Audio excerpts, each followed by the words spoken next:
சில நேரங்களில் engine oil நம்ம அடியில் செக் பண்ணும்போது இருக்காது, ஆனால் ஒரு சின்ன சின்ன ட்ராப்ஸ் மட்டும் இருக்கும். அந்த மாதிரி சுச்சுவேஷனில் நம்ம இன்ஜின் ஆயிலை வந்து ஒன்றும் லீக் இல்லைன்னு நினச்சி நம்ம போயிடுவோம். ஆனால் லோக்கலெல்லாம் போகும்போது அந்தளவுக்கு ப்ராப்ளம் வராது.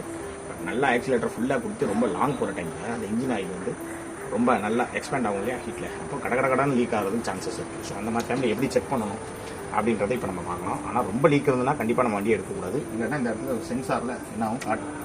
இந்த சென்சாரில் இன்ஜினுடைய சிம்பிள் ஒன்று வரும் சிவப்பு கலரில். இது நம்ம ஆஃப் பண்ணோம்னா வரும், சாவி எடுத்துட்டோம்னா வரும், அந்த இன்ஜின் ஆயில் சிம்பிள் வரும். ஸோ இதுக்கு நம்ம வந்து செக் பண்ணுறதுக்கு முதல்ல இந்த ஸ்கார்பியோ மாதிரி இடங்கள்ல ஸ்டியரிங் கீழே ஆக்சிலேட்டருக்கு மேலே ஒரு லிவர் இருக்கும். அதை நம்ம இப்படி இழுத்துட்டோம்னா ஓப்பன் ஆகிடும்.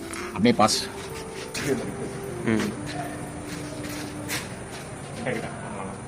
அப்போ அந்த லிவரை திறந்தால் தான் ஆன் பண்ணிடும். அந்த லிவரை திறந்தால் தான் இந்த பேலட்டை ஓப்பன் பண்ண முடியும். ஸோ இங்கே உள்ள ஒரு லிவர் திறந்துட்டு எடுத்து ஓப்பன் பண்ணிக்கலாம். இன்னும் கம்மியாக இருக்கா இல்லையான்றதை செக் பண்ணுறதுக்கு இந்த இப்போ இங்கே இந்த இன்டர்கூலர்னு சொல்கிற இந்த இதில் தான் லீக் நல்லா பாருங்கள், லீக் நல்லா தெரியுதா. இப்போ இதில் தான் நம்மளுக்கு என்னாச்சு, சித்தூர் லாஸ்ட் டைம் போகும்போது அந்த வண்டி நின்றுச்சு. ஸோ இதை செக் பண்ணுறதுக்கு இந்த மாதிரி இன்ஜின் ஆயில் பக்கத்துலேயே இப்படி ஒன்று இருக்கும். ஸோ இது ஸ்கார்பியோ காரில் இப்படி இருக்குது, ஒரு காலையும் இந்த மாதிரி இருக்கும். ஸோ இதை நம்ம அப்படியே எடுக்கணும். எண்டில் என்ன இருக்குன்னா மெயினாக வந்து ஆஃபில் இருக்கணும். இது வந்து ஆனில் இருக்கும் போது நம்ம வந்து செக் பண்ணக்கூடாது, ஏன்னா அப்போ லெவல் வந்து அதிகமாக ஆகும். ஸோ இந்த மாதிரி டைமில் இந்த எண்டை என்ன பண்ணுறோம் அப்படின்னு காட்டு, அந்த கிட்ட க்ளோஸ் இந்த எண்டில் வந்து இருக்கக்கூடிய இந்த ஆயில் தெரியும். பட் இது வந்து ஜம்ப் ஆகிறனால சில டைம் தெரியும். அதனால் ஆஃபில் இருக்கும்போது இது மேலே தொடச்சிடணும். இப்போ எப்படி இருக்குது, வெயிட்டாக இருக்கா. ஸோ இப்போ கிளியராக இருக்குது இல்லையா, இப்போ கிளியராக இருக்குது. இப்போ இதை ஃப்ரெஷ்ஷாக நம்ம என்ன பண்ணணும், உள்ளே இன்சர்ட் பண்ணணும்.